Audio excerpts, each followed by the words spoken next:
All right. So let's get to the NFC North report. Let's start with the Chicago Bears and my favorite quarterback in the NFC North, which is Caleb Williams. I'm saying that facetiously. He's my favorite to talk about because he's been so bad. And I just want to say that in the game against the Packers, Caleb Williams wasn't that bad. Caleb Williams wasn't great, but he wasn't that bad. He threw for 231 yards. I think his completion percentage was over 60%, which it's kind of hovering around there, right? He's had some really bad games where he's completed 50% of his passes and hasn't thrown for more than 100 yards, or, he hasn't thrown a touchdown pass in, I think, 3 weeks. But he looked better than he has. He looked worlds better than what he looked like taking 15 sacks against the Arizona Cardinals and who did they play before they played the Packers? The Patriots. Okay. The offense was able to muster more than 6 points, which is what they mustered against the Arizona Cardinals. Okay. And then 3 points against the New England Patriots. They mustered 19 points, which is what the New England Patriots scored against them last week to win. Caleb Williams, though, when he runs, he had 9 carries for 71 yards. So he had about 300 yards of total offense. He had a little bit over 300 yards of total offense for him. So kudos to him. I think it was his best game. The Packers have a defense which is good. So I believe in the grand scheme of things, this was Caleb Williams' best game. He didn't turn the ball over. But there are some times when Caleb Williams is just very inaccurate. I think he's very erratic. And he's very frenetic when he runs the football, and that's what I was going to get into when I said that he had the carry. He looks awful when he runs the football. I don't know what it is. He just is running the ball like this. You know what I mean? It's just like, I feel like he runs the ball like he's afraid. He doesn't know where he's going to take his next step. He's just very wild when he runs the football. He's one of those guys, if you've ever gone to the Y and you play basketball, he's the guy that you don't want to cover. Not because he's good, but because you don't want to get injured. You're like, this dude is clumsy. He's unorthodox. I am not covering him. I'm not checking him. Because I know he's going to elbow me in the jaw. He's going to do something, not understanding how to control his body. And these are the vibes that I get when I watch Caleb Williams. Okay? I just get those vibes. When Caleb Williams takes off running, it just looks so ugly. Okay? It's part of, it's kind of the thing when I watch that guy that used to play in Cleveland basketball.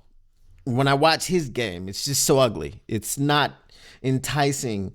It's not easy on the eyes. That's what I feel when I watch Caleb Williams run the football. Caleb Williams, the new plan for Caleb Williams, because like I said, he was, yeah, exactly, just a fan who'll poke your eye out, right? He was leading the league in being sacked. I think full stop, he was leading the league in being sacked.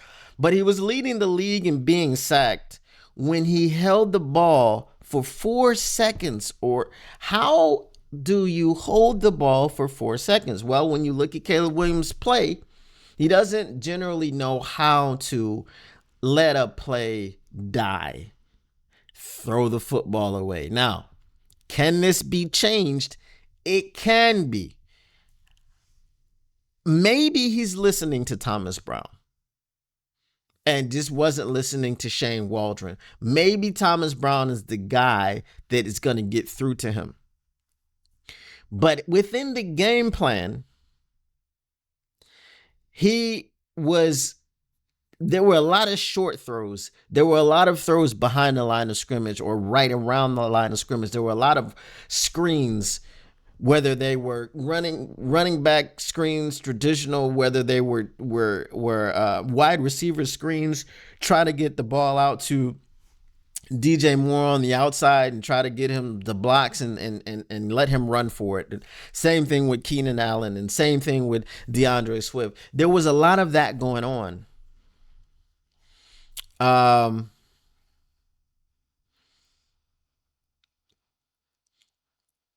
So this was like, there weren't a whole lot of downfield shots, because when Caleb Williams throws the ball downfield, well, that's when he gets in trouble. The only benefit that they have in that type of offense is that they can hit you over the top when you're not expecting it.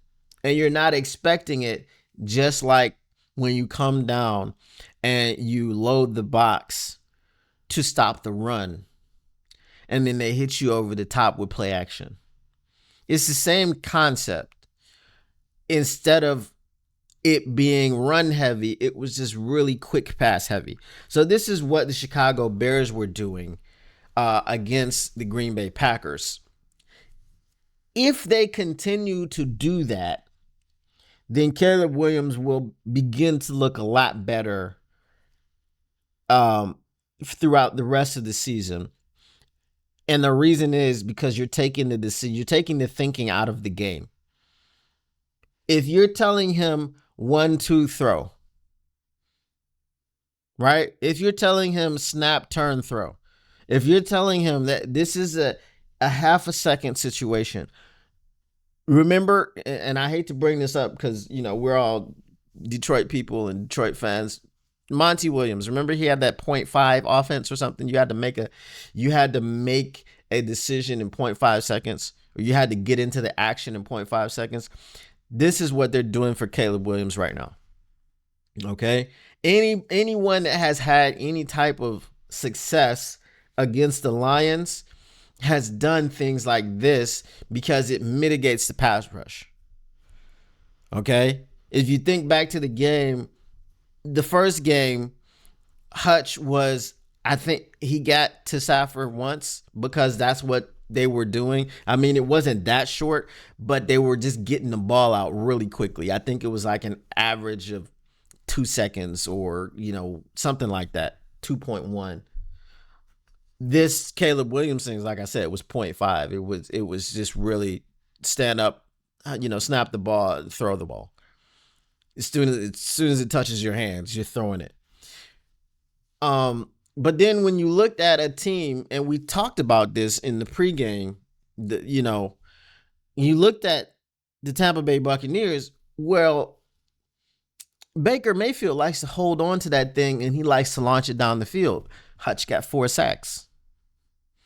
So this is, if you want to mitigate the pass rush, you can't allow your quarterback to hold on to the football. So as long as they do that for the rest of the year, I think the Bears will have some success. They almost beat the Packers, and we know what happened on that. There was the last second blocked field goal, and that was that. Now, and we go to the Packers side. The Packers, I understand the Jordan Love hype, okay? Chicken, meatloaf, Parmesan, I got you. All right. All right. So the Packers situation, okay? In speaking of cheese, Parmesan, right? The cheese heads. I get the Jordan Love hype. He's got the big arm. There's just a whole lot of excuses. I think Tom Brady was doing that game. And when he stood in the pocket and he threw the football 10 yards over his tight end's head, which led to an interception. And Tom Brady's there making excuses. He's like, yeah, it's not really a decision issue. It's more of a technique issue. You see how he overthrows. It's because he's got such a live arm. And I'm like, at some point, y'all have to stop this now. I understand Jordan Love has all of the raw talent. He has all of the physical attributes that you could ask for. He's got a strong arm. You know, he can make all the throws. He can throw from different arm angles. He's Matthew Stafford, just younger and with more pigmentation. Okay? That's it. But his decision making at some point has to become a concern. Okay? Just a fan says Love is just a gun slinger. Right.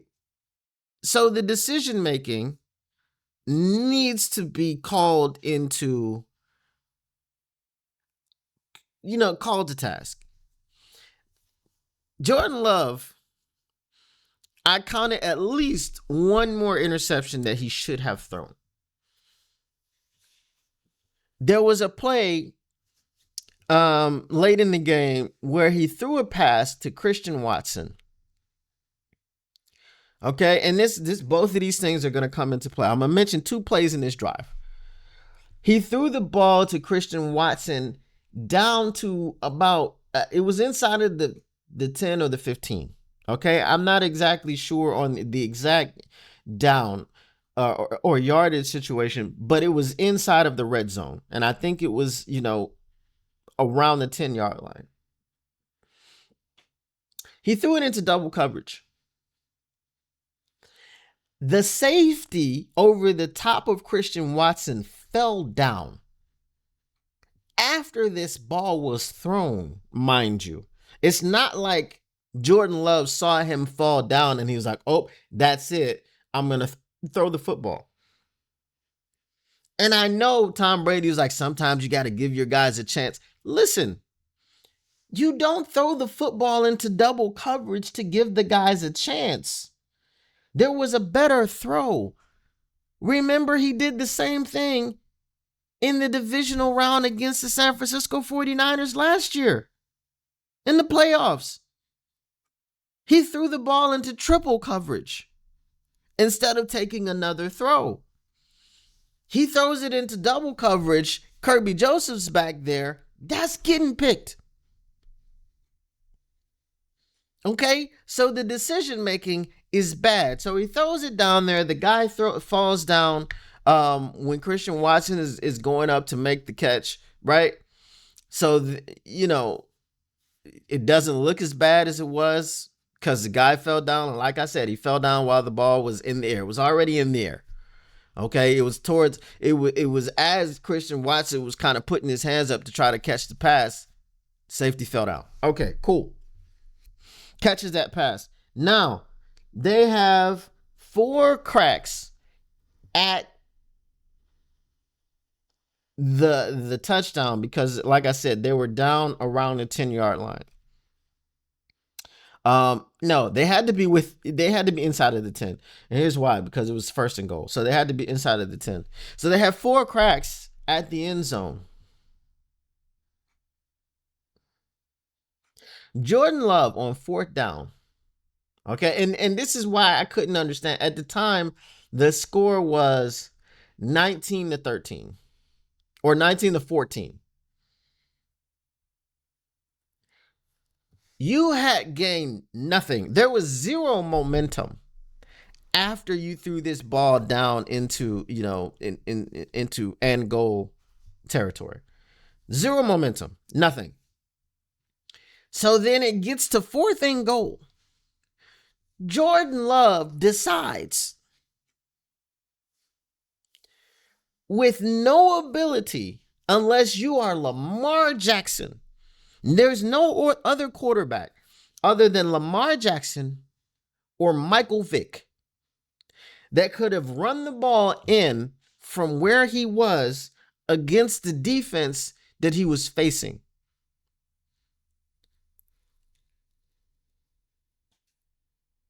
I have no clue what he was trying to do. But that's what I mean by the decision making. The decision making is it's just not there. That was a really bad choice. He should have tried to run around and see if somebody came open. There was no way. There was no way that he was going to run in and break the amount of tackles that he was going to have to break to get in there and score. It just wasn't going to happen. Okay? And I think he got kind of just stretched out to like run out of bounds. Like or maybe he was like 5 yards short or something, because I'm going from memory. Bad decision making. So Jordan Love is not going to be a threat within the division until he gets that decision making under wraps.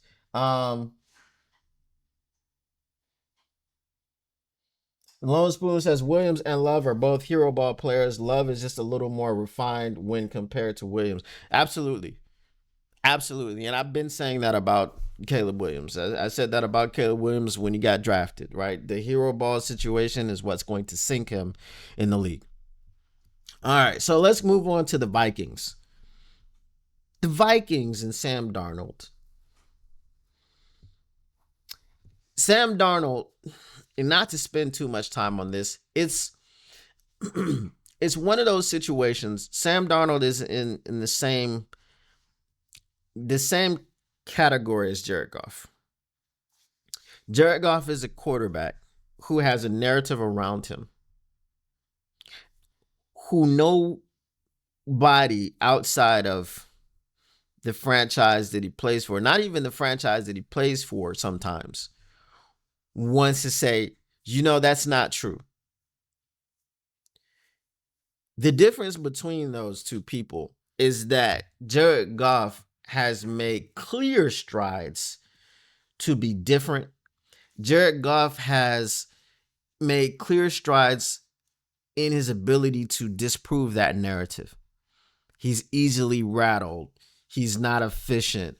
He's not a leader. Whatever the case may be, he's dispelled all of those myths in Detroit. He's got an entire city chanting his name at whatever sporting event you are going to. And it doesn't even have to be a professional sporting event. It could be a college sporting event or a high school sporting event. Hell, maybe even middle school and elementary school. We don't know because they don't cover those. And someone's probably put it on social media, but it just hasn't gone viral yet. I'm sure some dad at his kid's, 5th grade football game has tried to start the chant. Okay. Sam Darnold just reverts back. He turns back into a pumpkin. That's the problem with Sam Darnold. Like, he's been given the reins of the Vikings for at least a season until JJ comes back. But the reason that is because he reverts back into a pumpkin. It's a similar situation. Jared Goff under contract, draft Hendon Hooker. Okay, Sam Darnold comes in. He's capable. He's able to work. He's able to work in the Kevin O'Connell system. Draft JJ McCarthy. He's not going to hold off JJ McCarthy. That's the difference. Jared Goff did what he needed, showed you what you needed to know to be able to. No one is calling for Hendon Hooker to be starting anymore. None of that stuff is happening. When he was drafted, a lot of that stuff was happening. We saw Sam Darnold last week throw 3 interceptions. We saw this offense struggle at times, but they had help from the officials. They got stopped on 4th and goal, and then the official calls a BS personal foul, unnecessary roughness penalty against, I think it was Baker, one of the corners or safeties, one of the DBs from the Tennessee Titans. Clean hit him in the chest. Helmet did not touch helmet. Not a penalty at all. At the time, they were up 7-3. And then, they get a fresh set of downs and, deflated. The coach was pissed. He's screaming at the referee. The referee looks at the replay, doesn't care, just stays with the call. Instead of picking it up and going, you know what, that wasn't a penalty. At the time when I saw it, it looked like it was a penalty, but replay assistants showed me that it wasn't. So he stuck to his guns and did that. So, now it's 14-3. Was it 14 or 13? I think, yeah, it was 13 because they missed the extra point. 13-3, then all of a sudden it's 16-3, and the Tennessee Titans with Will Levis hit a 98-yard touchdown pass. And it's 16-10. And then there was some other questionable calls and things of this nature, but just look at the difference between the Minnesota Vikings against Jacksonville Jaguars and the Detroit Lions against the Jacksonville Jaguars. The Minnesota Vikings couldn't score a touchdown. They kicked 4 field goals. The Detroit Lions scored 7 touchdowns against the Jacksonville Jaguars. Both of them played against Mac Jones. Mac Jones scored a touchdown against the Minnesota Vikings defense. Couldn't engineer a touchdown drive against the Detroit Lions. Okay? The only difference is they picked off Mac Jones 3 times. We picked him off once. But then the Jaguars didn't pick off Jared Goff. They picked off Sam Darnold 3 times. Okay?